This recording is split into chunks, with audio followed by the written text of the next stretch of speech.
में गंगा नाम की औरत अपने बेटे बसंत और बहू शशि के साथ हंसी खुशी रहती थी। गंगा ने 2 दिन पहले ही अपने बेटे बसंत की शादी शशि से की थी। बहू, अब मैं बहुत बूढ़ी हो गई हूँ, भारी बोझ उठाया नहीं जाता अब मुझसे, इसलिए कुएं से पानी आज तुझे ही लाना होगा। अब तक तो मैं जैसे तैसे पानी भर लाती थी, पर अब नहीं। माँ जी, आप चिंता न करो, मैं सब कर लूंगी, आप सिर्फ आराम करिए। अभी तेरी शादी को 2 ही दिन हुए हैं और मैंने तुझे इतना बड़ा काम करने को बोल दिया। कुएं से पानी भरना कोई आसान काम नहीं है, घंटों खड़ा होना पड़ता है, तब जाकर 1-2 मटका पानी मिल पाता है। मैं सब कर लूंगी माँ जी। शशि सुबह जल्दी उठ जाती है और मटका हाथ में लिए निकल पड़ती है कुएं की तरफ पानी भरने। पर वहां पहुंचते ही शशि थोड़ा निराश हो जाती है, क्योंकि इतनी जल्दी आने के बावजूद भी कुएं पर बहुत भीड़ थी। सोचा था जल्दी जाऊंगी कुएं पर पानी लेने, पर यहाँ तो सभी को जल्दी है, बहुत भीड़ है। ऐसे तो मुझे दोपहर हो जाएगी सिर्फ पानी लेने में। क्या करूं? यहाँ आसपास देखती हूँ, शायद कोई और कुआं मिल जाए जहाँ भीड़ ना हो। फिर क्या था, शशि दूसरी तरफ निकल गई कुएं की तलाश में। थोड़ी दूर जाकर आखिर उसे एक कुआं मिल ही जाता है। ये देखो, कुआं भी मिल गया और यहाँ भीड़ भी नहीं है। अब मैं यहाँ से जितना मर्जी पानी ले सकती हूँ। थोड़ा दूर है, पर कोई नहीं, उस भीड़ से तो बच गई ना। शशि कुएं में पड़ी बाल्टी ऊपर खींचती है, तो ये क्या, उस बाल्टी में पानी की जगह खून होता है। खून से भरी बाल्टी देखकर शशि बहुत डर जाती है। तभी कुएं से एक डरावनी आवाज आती है। वो आवाज एक चुड़ैल की होती है। मैं बहुत प्यासी हूँ, मुझे पानी चाहिए, प्यास के मारे मेरा गला सूख रहा है, जल्दी से मुझे पानी पिला। तुम इतने बड़े कुएं में बैठी हो, फिर भी मुझसे पानी मांग रही हो? मूर्ख, दिखाई नहीं देता क्या, इस कुएं में पानी नहीं खून है, मुझे पानी चाहिए। अरे हाँ, इस चुड़ैल को देखकर तो मैं ये भूल गई कि इस कुएं में पानी की जगह खून था। पर अब मैं क्या करूं, इस चुड़ैल के लिए पानी कहाँ से लाऊं? मैं तो खुद यहाँ पानी लेने आई थी, जान बचानी है तो मुझे यहाँ से भागना पड़ेगा। शशि जैसे ही वहाँ से भागने की कोशिश करती है, चुड़ैल शशि को कुएं की रस्सी से बांधकर कुएं में फेंक देती है। शशि चिल्लाती है, पर कुआं इतनी दूर था कि उसकी चीख की आवाज किसी के कानों तक नहीं पहुँचती। बहुत देर हो गई, बहू पानी लेकर अभी तक नहीं लौटी। तभी शशि का पति बसंत भी काम से घर लौट आता है। कोई मुझे 1 गिलास पानी पिलाएगा? पानी? अरे बहू सुबह गई थी कुएं पर पानी भरने, पर अभी तक नहीं लौटी। माँ, ये क्या बोल रही हो? अब तक तो उसे आ जाना चाहिए था। रुको, मैं जाकर देखता हूँ। बसंत हर जगह शशि को तलाशता है, कुएं के पास भी जाता है, पर उसे शशि कहीं नहीं दिखती। एक दिन 2 दोस्त मुकुल और नीरज गांव के बाहर वाली सड़क से शहर की तरफ जा रहे होते हैं। यार, बाइक चलाते चलाते काफी देर हो गई है और इस चिलमिलाती धूप में बहुत प्यास भी लगी है। क्यों ना यहाँ आसपास थोड़ा आराम किया जाए और पानी पिया जाए। हाँ भाई, ठीक है, वो देखो उधर वो जगह आराम के लिए बिल्कुल सही है। हमारी किस्मत कितनी अच्छी है, वो देखो कुआं, पीने के लिए पानी भी मिल गया। चलो जल्दी, बहुत प्यास लगी है। दोनों दोस्त कुएं के पास पहुंचते हैं। मुकुल कुएं में झांक कर देखता है, पर कुएं में इतना अंधेरा था कि उसे कुछ दिखाई नहीं पड़ रहा था। कुआं बहुत गहरा मालूम पड़ता है, इसमें पत्थर फेंक कर देखता हूँ पानी है भी कि नहीं। पत्थर फेंकने पर उसे पानी जैसी आवाज आती है। हाँ, इसमें पानी है। मुकुल कुएं से पानी निकालता है। बाल्टी में पानी की जगह खून होता है। खून देखकर दोनों बहुत डर जाते हैं और बाल्टी वहीं फेंककर अपनी बाइक से भागने की कोशिश करते हैं, पर चुड़ैल उन्हें जाने नहीं देती। वो रस्सी फेंककर दोनों दोस्तों को रस्सी से बांधकर अपनी तरफ खींच लेती है।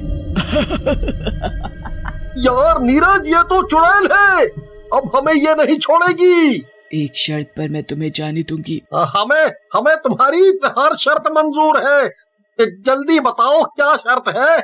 मैं बहुत प्यासी हूँ, मुझे पानी चाहिए, कई सालों से मैंने पानी नहीं पिया है। हम तो खुद पानी की तलाश में यहाँ आए थे, हमारे पास पानी होता तो हम यहाँ कुएं पर क्यों आते।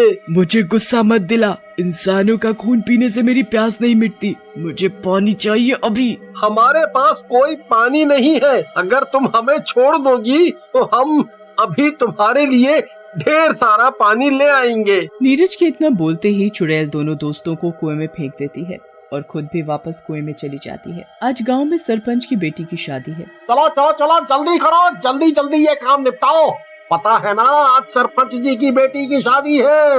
भाई जी, आप बिल्कुल भी चिंता ना करें, ऐसी सजावट करेंगे पूरा गांव देखता ही रह जाएगा। कुसुम की माँ, बारात की खातिरदारी में कोई कमी ना हो। चाय पानी का पूरा बंदोबस्त पहले से करके रखना। तुमने बिल्कुल सही कहा। हमारी बेटी इस आंगन को छोड़कर दूसरे के घर चली जाएगी। उसके जाने के बाद ये घर सूना सूना हो जाएगा। तभी बाहर से हलवाई सरपंच जी को आवाज लगाता है। सरपंच बाहर आ जाता है। सरपंच जी, खाना और मिठाइयाँ अभी सारी नहीं बनी हैं और सारा पानी खत्म हो गया। मुझे खाना बनाने के लिए पानी की आवश्यकता है। किसी को बोलकर जरा पानी मंगवा दीजिए। ओह, ये तो मैंने सोचा ही नहीं था। कल ही सारा पानी भरवा कर रखवा लेना चाहिए था मुझे। तुम जाओ, मैं अभी पानी भिजवाता हूँ। सरपंच अपने 2 नौकरों हरिया जग्गू को कुएं से पानी लाने के लिए भेजता है। कुएं पर पहुंचते ही दोनों कुएं से पानी निकालना शुरू कर देते हैं। इस कुएं में ज्यादा पानी नहीं है। कुएं में बाल्टी डालो तो आधी बाल्टी ही पानी आता है ऊपर। ऐसे तो हमें बहुत समय हो जाएगा। वैसे भी सरपंच जी ने बोला है जल्दी आने को। अब हम कर भी क्या सकते हैं, इसी से भरना होगा हमें पानी। मुझे सरपंच जी की डांट नहीं खानी। मैं चला कहीं और से पानी लाने। जग्गू आगे चला जाता है। उसके पीछे हरिया भी चला आता है। तभी कुछ दूरी पर झाड़ियों के पीछे उसे वही कुआं दिखाई पड़ता है। देखो, कुआं मिल गया। हम यहीं से पानी भरेंगे। ये कुआं गांव के इतने नजदीक था, फिर भी कभी किसी को दिखाई नहीं पड़ा। मुझे कुछ सही नहीं लग रहा यहाँ। रुको जग्गू, वहाँ मत जाओ, ये जगह ठीक नहीं लग रही। हरिया की लाख समझाने पर भी जग्गू नहीं मानता। फिर उन दोनों के साथ भी वही होता है जो सभी के साथ हुआ था। चुड़ैल उन दोनों को मारकर उनका खून पी जाती है। वहाँ गांव में इन दोनों को कब का भेजा हुआ है पानी लाने। कमबख्त अभी तक नहीं आए, काम चोर कहीं के। सरपंच जी, आप परेशान ना होइए, हम सब थोड़ा थोड़ा पानी अपने घरों से ले आते हैं। कुछ गांव के लोग अपने घरों से पानी लाकर हलवाई को दे देते हैं। शादी अच्छे से निपट जाती है। पर सरपंच अभी भी हैरान था कि उसके दोनों नौकर आखिर कहाँ गए। कुछ दिन ऐसे ही बीत गए। एक दिन गांव में पानी ना होने से सूखा पड़ गया। गांव का कुआं पूरा सूख चुका था। माँ, मुझे बहुत प्यास लगी है, पानी दो ना पीने के लिए। पिंटू के बापू, घर में एक बूंद भी पानी नहीं है, एक तो सूखा पड़ा है। उधर पूरा गांव दुखी था सूखा पड़ने से। सरपंच जी, ये सब कब तक चलेगा? ऐसे तो सभी लोग बिना पानी के मर जाएंगे। गांव में सूखा पड़ना बहुत बड़ी बात है। गांव में एक ही कुआं था, वो भी सूख गया। तभी वहाँ एक छोटा बच्चा चिंटू आता है और बोलता है, मैं एक बात बोलूं, मुझे एक और कुएं के बारे में पता है। अच्छा, ये तो बहुत ही खुशी की बात है।